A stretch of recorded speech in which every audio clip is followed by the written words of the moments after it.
Welcome to Salsabil YouTube channel. Subscribe our channel to get notification of new videos. نحمده ونصلي على رسوله الكريم. أما بعد فأعوذ بالله من الشيطان الرجيم. بسم الله الرحمن الرحيم. اللہ تعالیٰ کے مخلوق میں سب سے بڑا درجہ رسولوں اور انبیاء علیہ السلام کا ہے۔ اللہ تعالیٰ کی ذات و صفات، اس کی ہدایت و احکامات، کن باتوں سے اللہ تعالیٰ راضی اور خوش اور کن سے ناراض ہوتا ہے، انسان کہاں سے آیا ہے اور اس دنیا میں کس مقصد کے لیے آیا ہے اور وہ کہاں جا رہا ہے، اس کے آگے کیا کیا مراحل اور مقاصد آنے والے ہیں، اور ان مراحل و مقاصد اور ٹھکانے کو بہتر سے بہتر بنانے کے لیے انسان کو کیا کرنا چاہیے اور کن چیزوں سے پرہیز کرنا چاہیے، اور تمام باتوں کو ہم صرف ان حضرات کے ذریعہ ہی معلوم کر سکتے ہیں۔ ان کے ہم پر بہت زیادہ احسانات ہیں، اس لیے ان کے حقوق بھی ہم پر بہت زیادہ اور تمام حقوق مخلوق سے بڑھ کر ہیں، خصوصاً نبی کریم صلی اللہ علیہ وسلم، خصوصاً نبی کریم محمد صلی اللہ علیہ وآلہ وسلم کے احسانات اس قدر ہیں کہ ہم سے ان کا شمار بھی نہیں ہو سکتا۔ اور آپ صلی اللہ علیہ وسلم کے دنیا میں تشریف لانے کے بعد نجات صرف اور صرف آپ صلی اللہ علیہ وسلم پر اتری ہوئی تعلیمات و ہدایات کے ماننے اور ان پر عمل کرنے میں منحصر ہے۔ آپ صلی اللہ علیہ وسلم قیامت تک انس و جن کے لیے بھیجے گئے ہیں۔ آپ صلی اللہ علیہ وسلم کے بعد نہ کوئی رسول اور نہ کوئی نبی آئے گا، اور نہ آپ صلی اللہ علیہ وسلم کے بعد کسی نبی اور رسول کی ضرورت ہے۔ اس کی پوری تفصیل ختم نبوت کے باب میں پڑھ لیجئے، جو کہ کتاب العقائد کا ایک باب ہے۔ آپ صلی اللہ علیہ وسلم کے بڑے بڑے حقوق یہ ہیں: آپ صلی اللہ علیہ وسلم کی نبوت و رسالت پر ایمان و یقین رکھنا، یعنی یہ پختہ یقین و ایمان ہو کہ آپ صلی اللہ علیہ وآلہ وسلم اللہ تعالیٰ کے پیغمبر ہیں۔ انبیاء علیہ السلام پر ایمان لانے کی تفصیل باب العقائد میں موجود ہے۔ آپ صلی اللہ علیہ وسلم کی محبت و احترام کو تمام مخلوقات کی محبت و احترام پر مقدم رکھنا، یہاں تک کہ اپنی جان، اولاد اور والدین سے بھی بڑھ کر آپ صلی اللہ علیہ وسلم سے محبت رکھنا۔ آپ صلی اللہ علیہ وسلم کا شایع نشان اور ادب احترام دل میں رکھنا، آپ صلی اللہ علیہ وسلم کی سنت و شریعت کی عزت و توقیر اور ادب کرنا، اور ہر ایسی بات سے پرہیز کرنا جس سے آپ صلی اللہ علیہ وسلم کی شان یا آپ صلی اللہ علیہ وسلم کی سنت و شریعت میں نقص و توہین یا بے ادبی کا شائبہ ہو۔ آپ صلی اللہ علیہ وسلم سے محبت کی فریضت اور آپ صلی اللہ علیہ وسلم کے احترام و آداب کی پوری تفصیل کتاب العقائد اور باب محبت الہی میں دیکھ لیجئے۔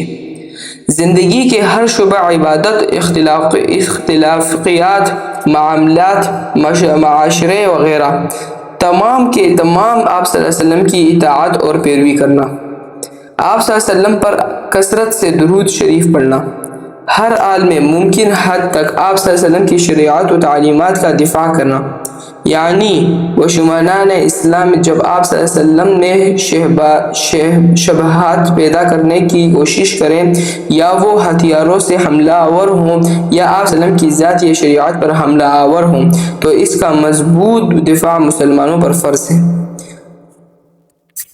اللہ تعالیٰ کے مخلوق میں انبیاء علیہ السلام کے بعد سب سے بڑا درجہ صحابہ کرام و اہل بیت رضی اللہ تعالیٰ عنہ کا ہے۔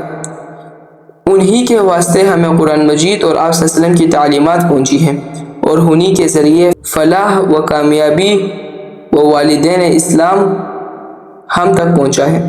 حضرات آپ صلی اللہ علیہ وسلم کے بلا واسطہ شاگرد اور آپ صلی اللہ علیہ وسلم کے بلا واسطہ فیض یافتہ ہیں۔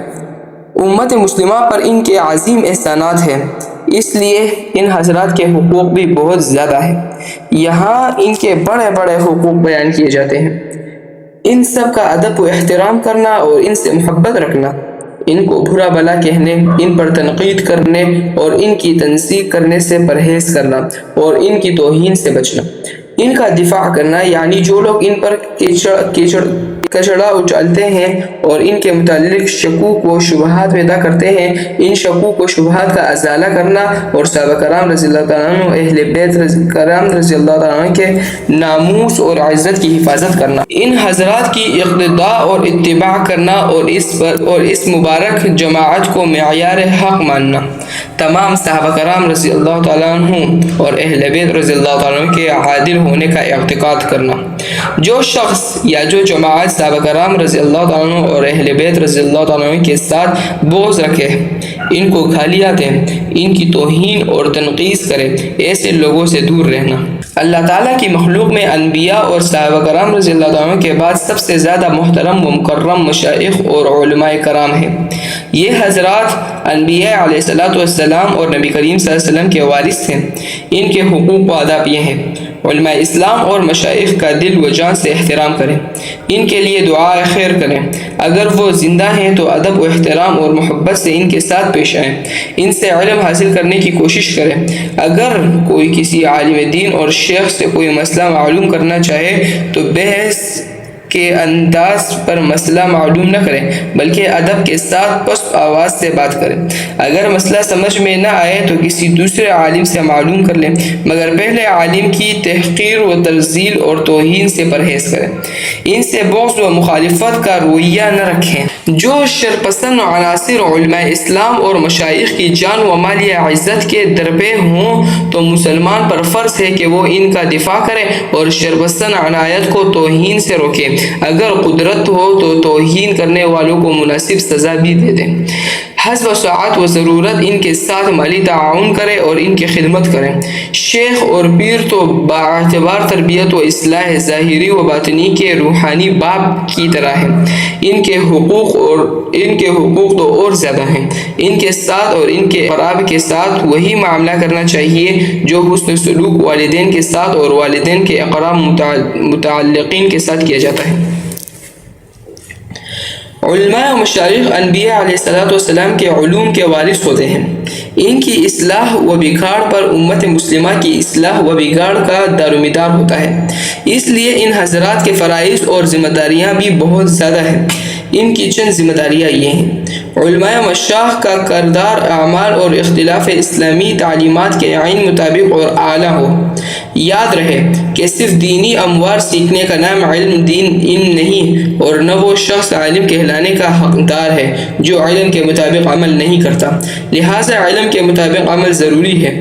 جب بنی اسرائیل کی اکثریت بے عمل بن گئی تو ان کے بارے میں اللہ تعالیٰ نے ارشاد فرمایا: مثل الذین حملوا التوراة ثم يحملوها كمثل الحمار يحمل اسفارا۔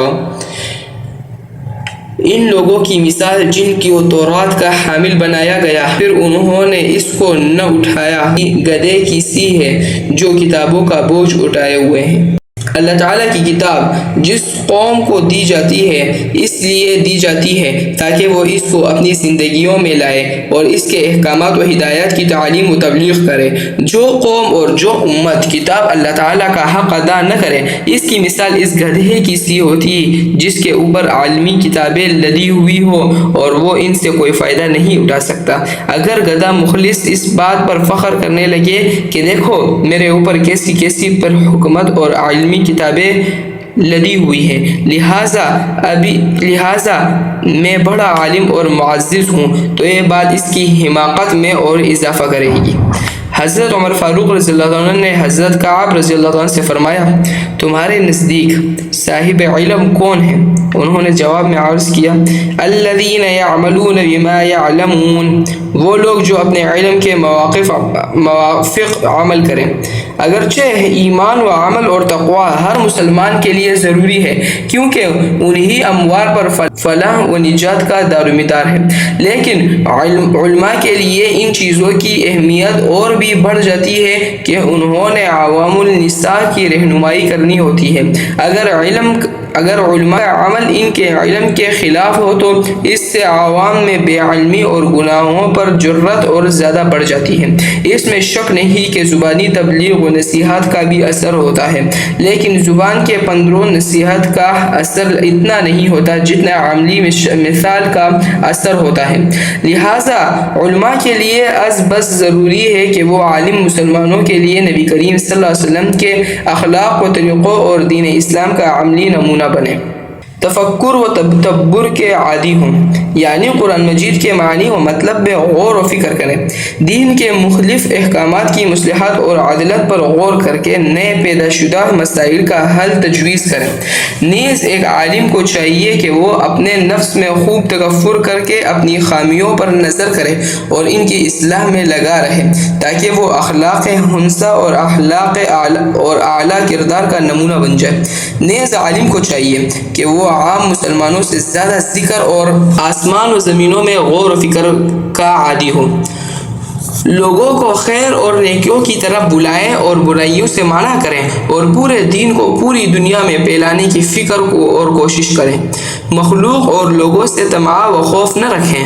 راہ علم و تبلیغ صرف اللہ تعالیٰ کی رضامندی حاصل کرنے کی غرض سے اختیار کریں۔ حضرت کعب بن مالک رضی اللہ عنہ سے روایت ہے کہ رسول اللہ صلی اللہ علیہ وسلم نے فرمایا، جس نے اس لیے علم حاصل کیا کہ اس کے ذریعے علماء پر فخر کرے اور ان سے مقابلہ کرے، یا بے وقوفوں سے جلاد اور بحث و مباحثہ کرے، یا لوگوں کا رخ اپنی طرف پھیرے تاکہ ان سے مال یا عزت حاصل کرے، تو اللہ تعالیٰ اس کو آگ میں ڈال دے گا۔ نیز علماء حضرات انبیاء علیہ السلام کے علوم کے وارث ہیں، اور انبیاء علیہ السلام اپنی دعوت و تبلیغ، وعظ و نصیحت اور خطاب و تقریر پر لوگوں سے کسی قسم کے غوث اور بدلہ یا ادو شاباش حاصل کرنے کے طلب نہیں تھے۔ چنانچہ ہمیشہ انبیاء علیہ السلام نے اپنی قوموں سے یہ فرمایا، وَمَا أَسْأَلُكُمْ عَلَيْهِ مِنْ أَجْرٍ إِنْ أَجْرِيَ إِلَّا عَلَى رَبِّ الْعَالَمِينَ، اور میں تم سے اس دعوت و تبلیغ اور وعظ پر کوئی اجر نہیں مانگتا، میرا اجر تو بس صرف اللہ رب العالمین کے ذمہ ہے۔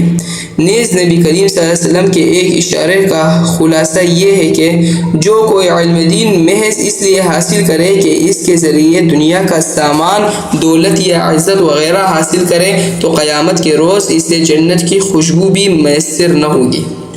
خلاصہ یہ کہ علماء کو چاہیے کہ وہ لوگوں سے کسی قسم کے مال و عزت وغیرہ کا حصول اور مفاد وابستہ نہ کریں، نہ ان سے کسی دنیوی فائدے کے طمع اور لالچ کریں، نہ کسی مخلوق کے سامنے جھکیں، نہ دین فروش اور ضمیر فروش بنیں، بلکہ صبر و استقامت اور قناعت اختیار کریں، اور ہمیشہ اللہ تعالیٰ کی رضامندی کے لیے راہ حق پر جمے رہیں۔